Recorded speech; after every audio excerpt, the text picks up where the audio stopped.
이 시간 하나님 말씀은 요한일서 4장 7절부터 11절까지의 말씀입니다.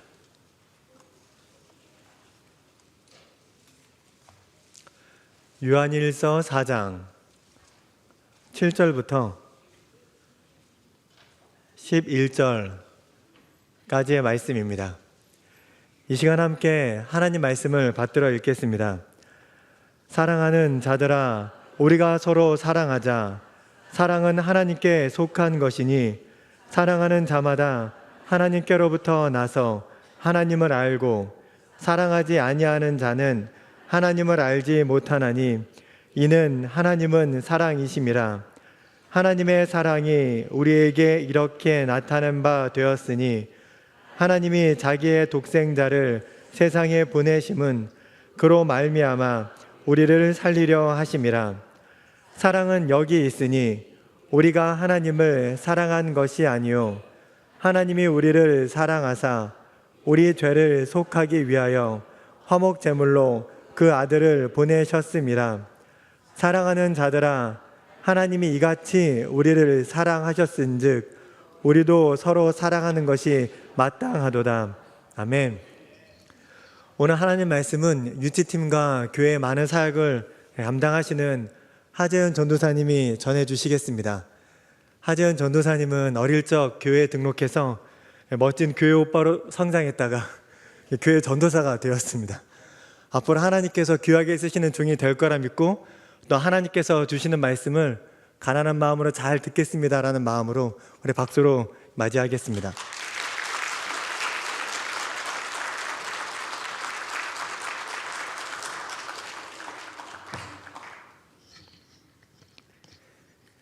샬롬. 네, 함께 예배하는 모든 성도 여러분, 주님의 이름으로 축복합니다. 혹시 사랑의 정의에 대해서 생각해 보신 적이 있으신가요? 성도 여러분의 각자가 생각하는 사랑의 정의는 다양할 것이라고 생각합니다. 여러 가지 사랑의 정의에 대해 생각하다가 제가 가장 공감하고 있는 사랑의 정의는 이렇습니다. 사랑은 어떤 사물이나 대상, 사람이나 존재를 몹시 아끼고 귀중히 여기는 마음 또는 그런 일. 이 정의를 보면서 저는 사랑은 결코 혼자 할 수 없다고 생각하게 되었습니다. 사랑을 하기 위해서는 무언가의 존재가 필요하고 그 대상을 향한 우리의 행동이 따라와야 되기 때문입니다. 그래서 저는 사랑은 비잉과 두잉의 결과물이라고 정의하고 싶습니다. 다시 말하면 사랑하는 대상의 존재를 인지하고 그 대상을 향한 행동으로 발전되는 것, 이것이 바로 사랑이라고 생각합니다. 물론 혼자서 스스로를 사랑하고 이해하는 것도 사랑에 포함될 수 있지만 이것은 일반적으로 말하는 사랑이 아닙니다. 어떠한 대상이 없이는 사랑을 할 수 없고 또한 무엇인가를 좋아하고 이해하는 마음이 없이는 사랑을 할 수 없는 것입니다. 성도 여러분은 현재 사랑을 하고 계신가요? 우리가 흔히 알고 있는 사랑의 종류에는 4가지가 있다고 합니다. 먼저 첫 번째로 소개드릴 사랑은 스토르게입니다. 이 사랑은 고대 그리스어로 주로 부모와 자녀 사이에 혈연으로 맺어진 사랑을 의미합니다. 이 사랑의 특징은 우정이나 이성적인 사랑보다는 안정적이고 지속적이며 무조건적인 사랑이라는 특징이 있습니다. 다른 사랑은 대상의 장점이나 매력 때문에 사랑하는 감정이 생기지만 이 스토르게는 그렇지 않습니다. 이 사랑은 혈연을 기반으로 한 사랑이기 때문에 무엇과도 끊을 수 없는 사랑이며 그만큼 대가나 욕심이 없는 사랑입니다. 그 다음으로 소개드릴 사랑은 바로 동성 친구 간에서 얻을 수 있는 필리아라는 사랑입니다. 이 사랑은 우리가 흔히 말하는 우정이라는 감정입니다. 주로 친구 간의 우정이나 동료애를 의미하기도 합니다. 이 사랑은 다른 사랑들보다는 그렇게 뜨거운 사랑이 아니기 때문에 쉽게 관계가 맺어지며 쉽게 관계가 끊어질 수 있다는 특징이 있습니다. 그렇기 때문에 우정은 이기적이고 뜨겁지 않은 것이 특징입니다. 세 번째로 소개해드릴 사랑은 에로스입니다. 이 사랑은 동성 친구로는 채울 수 없는 사랑입니다. 이성과 관계를 맺을 때 느낄 수 있는 이성 간의 사랑, 이것이 바로 에로스입니다. 이 에로스는 고대 그리스 로마 신화 미의 여신 아프로디테의 아들로서 사랑과 욕망을 담당하는 신입니다. 이성 간의 사랑을 나타내는 에로스의 특징은 대상을 찾아 헤맨다는 특징이 있습니다. 에로스는 다른 사랑들보다 강렬하며 뜨겁고 열정적인 것이 특징입니다. 그러나 이 사랑은 때로는 잘못된 감정으로 변질되어 폭력과 집착을 야기하기도 합니다. 마지막으로 오늘 제가 여러분에게 소개드릴 사랑입니다. 바로 하나님과 우리 인간 사이에서 맺어지는 아가페입니다. 아가페는 사랑을 뜻하는 여러 낱말 가운데 하나입니다. 아가페의 사랑의 특징은 거룩하고 무조건적인 사랑임과 동시에 무한하다는 특징이 있습니다. 우리가 하나님께 받은 이 사랑은 무한하며 절대 없어지지 않는 사랑입니다. 세상이 끝난다고 해도 멈추는 사랑이 아닌 천국에서도 지속되는 사랑입니다. 더 놀라운 점은 하나님의 사랑은 아무런 대가가 없다는 것입니다. 이 네 가지의 사랑을 정리하면 이렇습니다. 인간은 에로스에 의해 태어나고 스토르게에 의해서 양육받으며 필리아에 의해서 다듬어지고 아가페에 의해서 완성된다. 오늘 우리가 읽은 성경 요한일서는 예수님의 제자 중 한 사람이었던 사도 요한이 쓴 책입니다. 특별히 요한일서가 쓰였던 당시 요한 공동체 내부에는 분열이 있었습니다. 그 분열에 대한 증거는 요한일서 2장 18절에서 19절에 잘 나와 있습니다. 요한일서 2장 19절에 기록된 그들이 우리에게서 나갔으니 이 표현은 교리적 혹은 윤리적으로 이단적 견해를 가진 반그리스도적 무리의 이탈을 나타냅니다.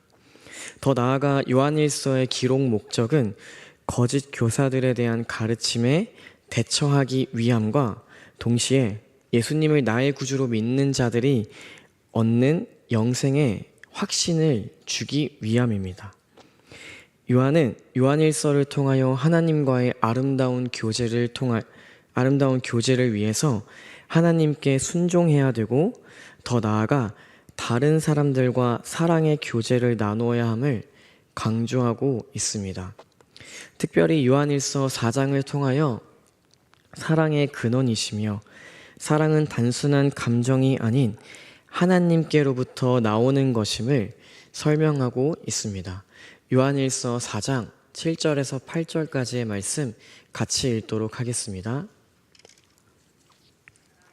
사랑하는 자들아, 우리가 서로 사랑하자. 사랑은 하나님께 속한 것이니 사랑하는 자마다 하나님으로부터 나서 하나님을 알고 사랑하지 아니하는 자는 하나님을 알지 못하나니 이는 하나님은 사랑이심이라.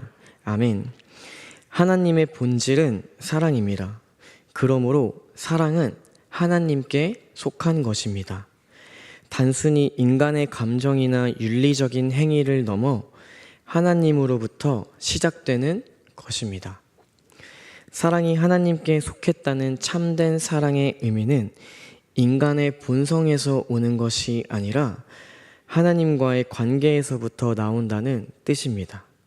따라서 우리 인간은 하나님을 아는 사랑으로 사랑을 실천해야 합니다. 반대로 사랑할 줄 모르는 사람은 하나님을 알지 못한다고 8절에서 설명하고 있습니다. 사랑은 하나님을 아는 표지이며 하나님과 관계가 없는 사람은 사랑을 행할 수 없습니다. 하나님은 사랑의 본질 그 자체이시며 모든 참된 사랑의 근원이십니다. 하나님께 속한 사랑은 이 사랑의 본질을 닮아가야 하며 서로 사랑하라는 명령은 단순히 윤리적인 의미가 아닌 하나님의 본성을 반영하는 삶의 방식입니다. 하나님을 아는 지식은 단순히 머리로만 이해하는 것이 아니라 삶 속에서 사랑으로 표현됩니다. 8절에 나온 알다라는 동사는 헬라어 기노스코로 친밀한 관계 속에서 경험적으로 아는 것을 의미합니다. 즉, 하나님과의 진정한 관계를 맺은 사람은 하나님의 사랑을 친밀한 관계 속에서 먼저 경험하고 사랑을 삶 속에서 자연스럽게 실천하게 되는 것입니다. 우리는 하나님의 사랑을 받은 존재입니다. 그렇다면 하나님의 사랑을 어떻게 확인할 수 있으며 하나님께서 어떻게 우리를 사랑하셨을까요? 요한일서 4장 9절에서 10절까지의 말씀입니다. 함께 읽겠습니다. 하나님의 사랑이 우리에게 이렇게 나타난 바 되었으니 하나님이 자기의 독생자를 세상에 보내심은 그로 말미암아 우리를 살리려 하심이라. 사랑은 여기 있으니 우리가 하나님을 사랑한 것이 아니요 하나님이 우리를 사랑하사 우리 죄를 속하기 위하여 화목 제물로 그 아들을 보내셨습니다. 아멘. 하나님께서는 죄로 가득한 인간들을 보시고 구원의 계획을 세우셨습니다. 죄로 인한 결과는 당연하게도 죽음밖에 없습니다. 그 죄를 사하기 위해서 하나뿐인 아들을 이 땅에 보내심으로 하나님께서 우리를 향한 사랑을 보여주셨습니다. 19세기의 덴마크의 철학자이자 실존주의 철학자인 쇠렌 키르케고르는 예수님의 성육신 사건을 이렇게 설명합니다. 영원과 시간, 무한과 유한은 절대로 함께 어울릴 수 없다. 그러나 참 하나님이며 참 인간인 예수 그리스도는 영원의 차원에서 시간을 뚫고 이 땅에 들어오셨다. 예수 그리스도는 이 땅에 오심으로 영원과 시간의 교차점이 되셨다. 이는 무한하신 하나님께서 유한한 인간이 되신 기독교의 핵심 진리를 담고 있습니다. 즉, 영원하신 하나님께서 유한한 인간이 되신 것입니다. 이것이 하나님께서 우리에게 보여주신 사랑입니다. 유한한 인간의 논리로는 도저히 설명할 수 없습니다. 이는 이성으로 이해하기보다는 믿음으로 받아들여야 하는 영역입니다. 믿음은 단순한 이성적 사고를 넘어 하나님과 관계를 맺는 것입니다. 우리가 믿는 기독교의 신앙은 이러한 하나님과의 만남입니다. 예수님께서는 죄로 죽을 수밖에 없는 우리를 위하여 직접 인간의 몸을 입고 이 땅 가운데 오셨습니다. 또한 죄인된 우리를 심판하지 않으시고 구원하셨습니다. 죄로 인해 단절된 하나님과 인간 사이를 회복시키기 위하여 화목 제물로 죄의 대가를 대신 치르셨습니다. 여기서 나온 화목 제물은 헬라어 힐라스모스로 신약 성경 요한일서에서만 2번 등장합니다. 힐라스모스는 속죄, 희생 혹은 만족시키다라는 의미로 하나님의 거룩함과 정의를 만족시켜주는 희생을 가리킵니다. 화목제물은 하나님의 사랑의 표현으로 인간의 노력이나 공로로 이루어진 것이 아닙니다. 전적인 하나님의 주도적 사랑으로 이루어진 것입니다. 인간이 하나님을 먼저 사랑해서가 아닙니다. 인간이 하나님을 먼저 사랑해서가 아니라 인간을 먼저 사랑하시고 그 사랑의 증거로 예수님을 우리에게 보내주신 것입니다. 우리가 아는 다른 종교들은 위로 향하는 계단이 있다고 생각합니다. 한 걸음 한 걸음, 한 계단 계단, 그 종교의 경전의 말씀에 따라 인간의 수행이나 고행을 실천하며 최종적으로 인생의 여정을 완성해가는 것입니다. 그러나 우리가 믿는 기독교는 위로 향하는 계단이 아닌 이 땅을 향한 미끄럼틀이 있다고 생각합니다. 하나님께서 천국에서 인간의 몸으로 이 땅 가운데 우리를 직접 찾아오셨기 때문입니다. 예수님은 우리의 죄를 대신 짊어지셨고 예수님의 죽음은 대가를 치르는 희생이었습니다. 이는 죄에 대한 하나님의 거룩한 분노와 정의를 충족시키셨습니다. 인간을 향한 하나님의 자비와 사랑을 완전히 드러낸 사건입니다. 우리는 예수님을 통하여 죄의 장벽이 허물어졌습니다. 다시 하나님과 친밀한 관계 안에 들어올 수 있게 된 것입니다. 하나님의 사랑은 예수님의 희생을 통해 가장 분명히 나타납니다. 우리는 죄인으로서 죽을 수밖에 없는 존재였습니다. 그러나 사랑 그 자체이신 하나님께서 우리를 사랑하셨고 우리를 구원하시기 위하여 하나뿐인 아들을 이 세상 가운데 보내셨습니다. 우리는 하나님께서 베풀어 주신 그 사랑을 기억해야 합니다. 그렇다면 하나님의 사랑을 받은 우리는 어떻게 살아가야 할까요? 요한일서 4장 11절의 말씀 함께 읽겠습니다. 사랑하는 자들아, 하나님이 이같이 우리를 사랑하셨은즉 우리도 서로 사랑하는 것이 마땅하도다. 아멘. 요한일서를 기록한 요한은 사랑을 받은 우리들이 서로 사랑해야 한다고 말하고 있습니다. 그 이유는 하나님께서 우리를 사랑하셨고 우리는 하나님의 사랑을 받은 존재이기 때문입니다. 생명이 있는 모든 동물은 생명을 유지하기 위해 들숨과 날숨이 동반되어야 합니다. 들숨은 폐로 산소가 들어오는 과정입니다. 산소를 우리 몸으로 흡수해 혈액에 공급하는 것이 목적입니다. 반대로 날숨은 공기가 폐에서 밖으로 나가는 과정으로 이산화탄소를 몸 밖으로 배출하는 것이 목적입니다. 동물은 들숨과 날숨을 통하여 폐에 환기작용을 하고 호흡을 유지해 갑니다. 이처럼 하나님의 자녀된 우리에게 하나님의 사랑이 들어오고 나가는 영적인 작용을 통하여 우리는 살아갈 수 있습니다.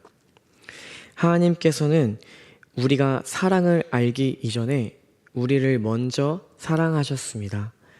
하나님의 자녀된 우리들은 하나님께서 우리들을 사랑한 것 같이 우리가 서로 사랑해야 함을 강조하고 있습니다. 사랑은 하나님을 아는 증거인 동시에 하나님의 자녀된 우리가 해야 할 당연한 도리인 것입니다. 성경 66권의 메시지를 한 문장으로 줄이면 하나님 사랑, 이웃 사랑입니다. 우리는 우리를 무한히 사랑하여 주신 하나님을 더욱 사랑하며 하나님께 받은 그 사랑을 이웃에게 전해야 합니다. 이것이 성경의 가르침입니다. 그러나 포스트 코로나 시대를 살아가며 개인의 이익과 만족을 추구하는 개인화된 사회를 살다 보니 이를 실천하기란 참 쉽지 않은 것 같습니다. 우리는 하나님의 사랑을 받은 존재로 이것을 넘어서야 합니다. 하나님의 사랑은 홀로 알고 간직하는 것이 아니라 그 사랑을 다른 이웃에게 경험시켜 주어야 합니다.